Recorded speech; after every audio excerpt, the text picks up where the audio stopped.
আমি হচ্ছি এখন কোপেনহেগেনের এই রাউন্ড টাওয়ারে, আর এই হচ্ছে টিকিট কাউন্টার। এইটার হচ্ছে পার টিকিট হচ্ছে 40 ড্যানিশ ক্রোনা।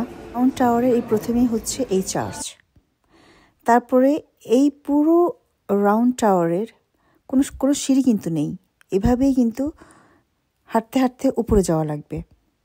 যেহেতু কোনো সিঁড়ি নেই, আর হচ্ছে এই বিল্ডিংটা হচ্ছে 100 ফিট লম্বায়, যেটা হচ্ছে 10 তলার সমান।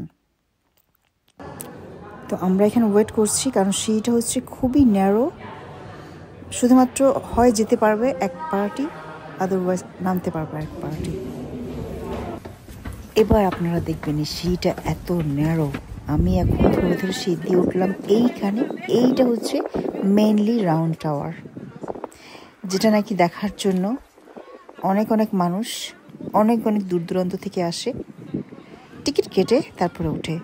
এখান থেকে দেখা যায় হচ্ছে ডেনমার্কে যত হিস্টোরিক্যাল প্লেস আছে সব, এভরিথিং। আর পুরোটাই হচ্ছে এরকম রাউন্ড করে ওয়াল, ঠিক ওয়াল না, নাইস একটা ব্যারিকেড দিয়ে আটকানো, যাতে করে কেউ পড়ে না যায়।